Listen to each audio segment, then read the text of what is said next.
What's good, guys? Your boy Aaron here. Today we're talking about the absolute best heavy bag on the market for kickboxing. I've been kickboxing my entire life. I've hit every bag from sand-filled bags in Thailand to heavy bags from Toys R Us. There's a big difference between different heavy bags. And it gets really tricky when you start to kick because a lot of bags are way too hard, and if you're not trying to be a professional Muay Thai fighter and condition your shins, it's just not a pleasant experience. So I've got three different options here today. We've got a pretty solid hanging Thai heavy bag. We've got the FightCamp freestanding bag. And last but not least, we have the freestanding Fitven bag. So let's give it a go. I haven't hit this yet. I'm excited to see how it feels. Here we've got a freestanding kickboxing bag. This is a bag that you're gonna find in most gyms, all right?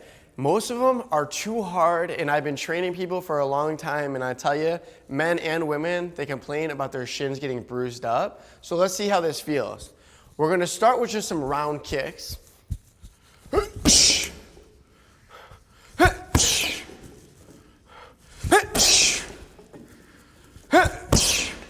I definitely feel it, all right? Granted, I'm a professional kickboxer. I'm used to kicking hard stuff, but I definitely feel it. The average person, if you're a beginner, this is probably gonna be too hard. Another thing to take into consideration is I have to hang this bag from a steel beam. So if you don't have that type of setup in your house, it's gonna be really hard to hang this bag where it's durable and locked in. So take that in consideration. Let's practice some front kicks.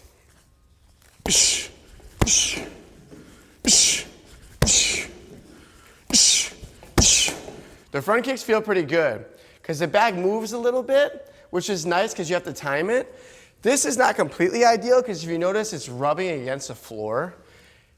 We couldn't figure out a way to hang the bag so it wasn't rubbing against the floor. So take that in consideration when you're hanging a bag. Consider the height of the heavy bag. Last but not least, let's work a clinch and knee. Clinch them up.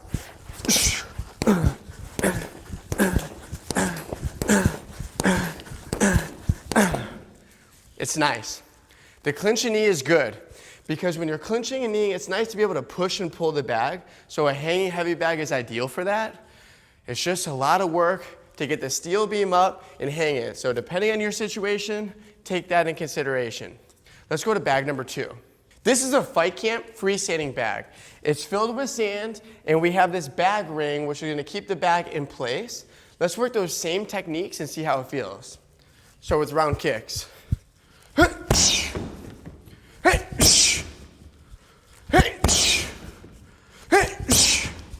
Nice. I can kick the bag hard, it doesn't move, it's really durable, and most importantly, it's soft. I want to be able to get a good workout and not come in with bruises all over my shins. So the roundhouse kicks felt really good. Let's go to the front kicks.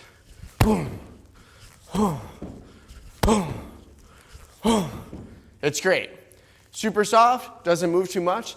The problem you're gonna find with most freestanding bags is when you kick it, it falls over. They're not durable.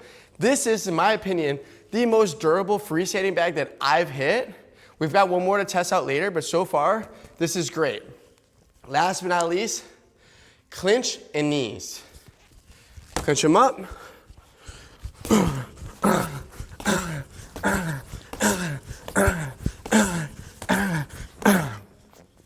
It works. It's not as good as a freestanding bag where I can push and pull, but I can still get a great workout in, and that's what's most important. So you're gonna have to start to weigh the pros and the cons. Do you have the ability to hang a bag from a steel beam from your house to be able to pull the bag, push and pull, which is a little bit more advanced too, by the way?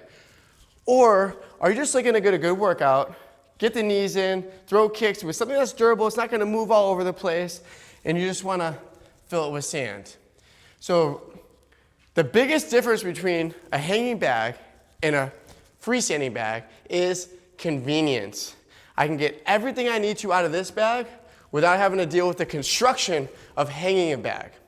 Another pro to the freestanding bag is if this is in your living room, it's easy to roll it out of the way. So if I want to put it in the corner, open up some space, that's really easy to do. Now I'm a single dude. So for me to lift up this bag and unclip it and get it off, that's a lot of work. That's something I have to consider. Also, you have to put a steel beam in your house and you can't move that either. So you have to be willing to do that type of construction that's permanent. Consider that with your bag as well. Here we've got the Fitven. I've never hit this freestanding bag. We did assemble it. It wasn't too bad. You needed some tools to be able to screw these on, filled it with sand. Let's see how it feels when we're kicking it.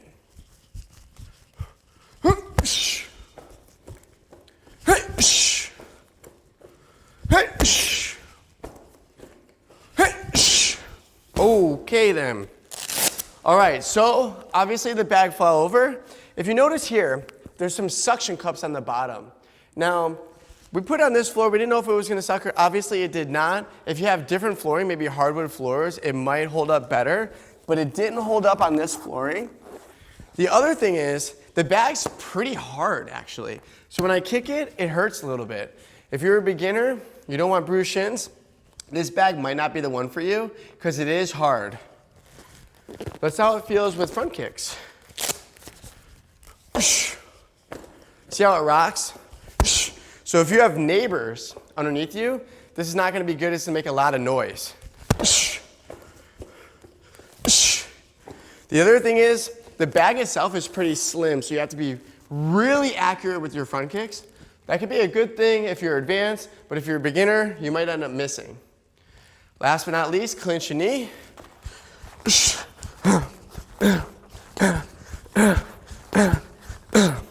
It works, but it's not ideal because there's not a big surface area. You have to be super accurate with your knees in order to land it.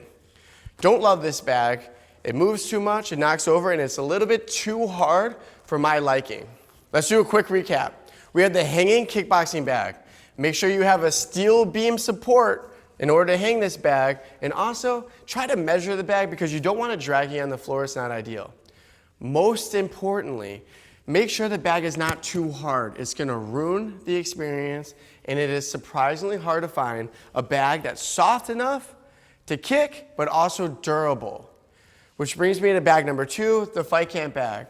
If you're a beginner, intermediate, or advanced, this is a great bag because you can punish it without bruising your shins, and it's not gonna go anywhere.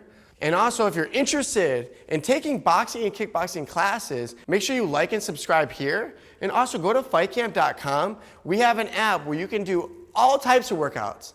Boxing, kickboxing, strength, conditioning, all from the comfort of your own home, led by experienced fighters and trainers. Let's go to bag number 3. The Fitven is not the vibe. Okay, I kicked it, it knocked over, it's too hard, it's too thin.